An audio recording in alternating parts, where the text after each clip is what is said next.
The lightsaber is widely regarded as the symbol of the Jedi Knights, a physical representation of the mystical aura that surrounded the monastic order.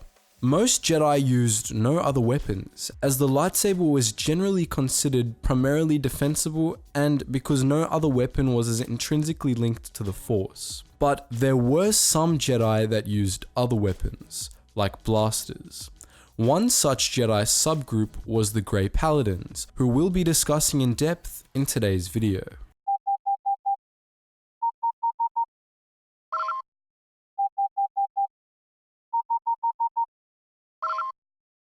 Attention, Sergeant on deck! The Grey Paladins were an offshoot of the Tipo Paladins, a group of Jedi that came to hold a variety of beliefs that contradicted with those affirmed by the Jedi Council, including acceptance of the use of blasters and an extreme dedication to letting the Force guide them. As with many other Jedi splinter groups, Tipo and his followers were ostracized by the Order, as the Jedi Council considered their teachings to be on the path to the dark side. While this seems absurd at first glance, in the defense of the Council, it should be said that there is philosophical merit to that argument. Blasters, of course, are offensive weapons, not defensive ones. They can be used in self-defense, but only in offensive ways, which is to say, shooting back at an attacker instead of deflecting an attacker's blaster fire as a lightsaber would. And while this isn't aggression, as we pointed out in earlier videos, offensive combat is by nature tied to the dark side. To follow the light side, of course, is to protect the balance of the Force and carry out its will, which the Jedi believed meant defending life and never destroying it if at all possible. This is why most of the powers practiced by lightsabers are either defensive or constructive, as opposed to dark side powers which are almost exclusively offensive and destructive. For example, while a lightsider would use the Force to protect an ally from attack, a darksider would use the Force to attack an opponent before they could attack any potential allies. While a lightsider would use the Force to increase their own speed in combat, a darksider would use the Force to slow their opponent down. You get the picture. Attacking someone doesn't make you a darksider, of course, but if you get comfortable with going on the offensive, it puts you in a mentality that can lead you to becoming a darksider. For that reason, the Jedi Council considered the use of blasters to be something that could easily lead to the dark side. They were wrong about this, not in their concept of their non-aggression philosophy, but rather in their narrow-minded view of how blaster technology could be used. There were, as it turned out, ways to use blasters defensively, and we mean properly defensively, as the Grey Paladins eventually showed. Putting aside the blasters for the moment, let's take a quick look into the philosophy of the Grey Paladins, because it's actually quite interesting and rather distinct from the other Force traditions.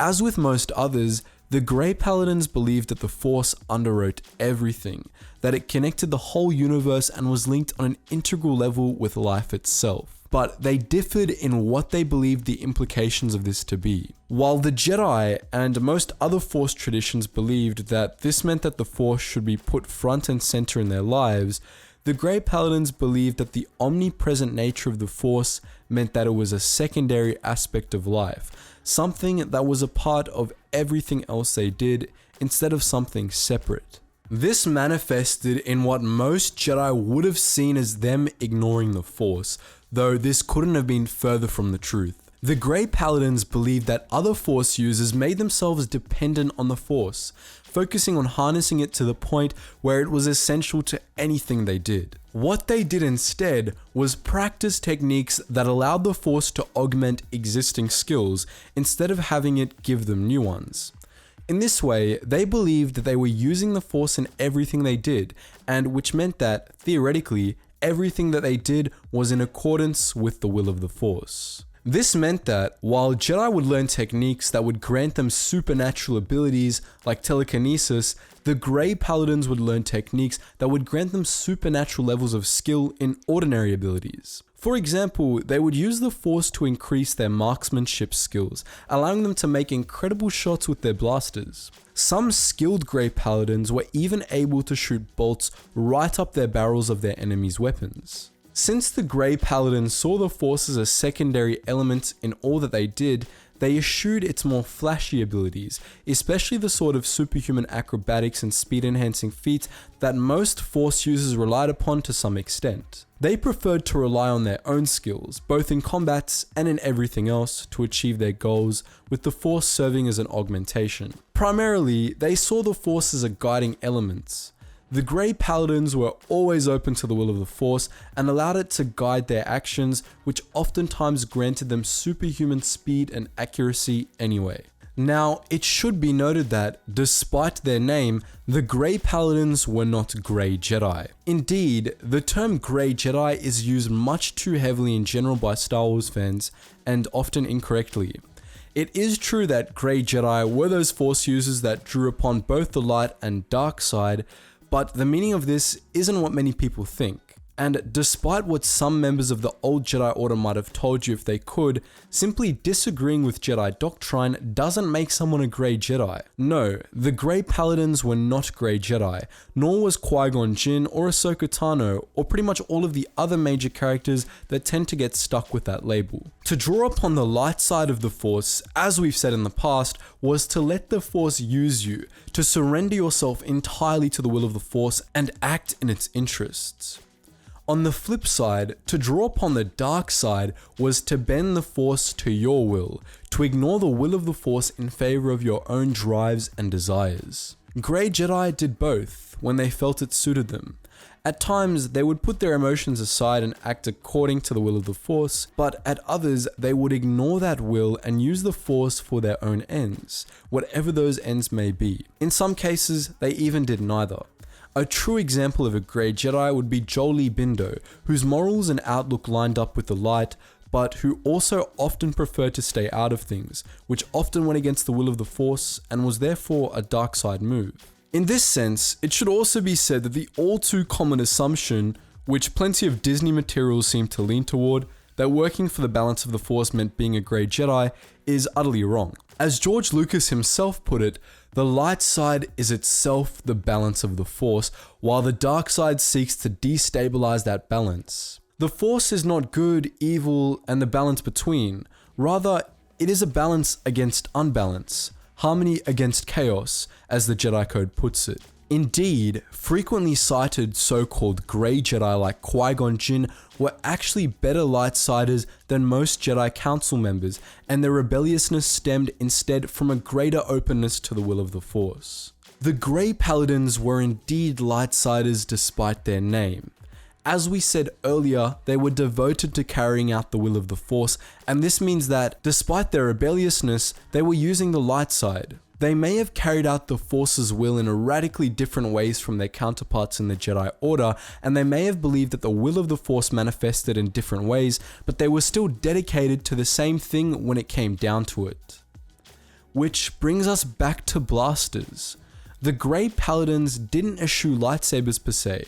Rather, they believed that they should use whatever weapon each individual felt most comfortable with, and excluded nothing, believing that all weapons had their uses. That said, most Grey Paladins did feel that the lightsaber wasn't nearly as dependable of a weapon as the Jedi and Sith claimed it was, as they required extensive training to be used properly, and even after said training, they had their drawbacks. Most Grey Paladins used blasters or slug throwers as a result, using the Force to increase their accuracy. As we mentioned earlier, they were capable of making incredible shots, like shooting right up an enemy's blaster barrel.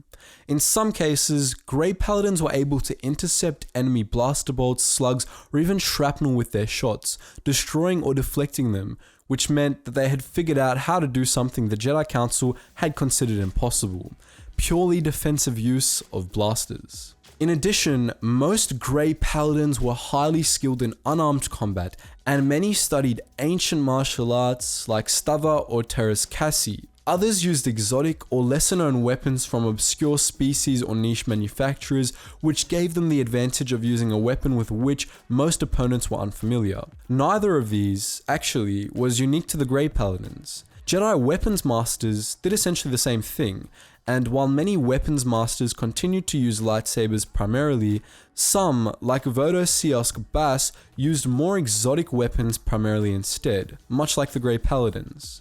So that's the story of the Grey Paladins in a nutshell. a group of blaster-wielding Lightsiders that broke off from the Jedi Order. But what do you think?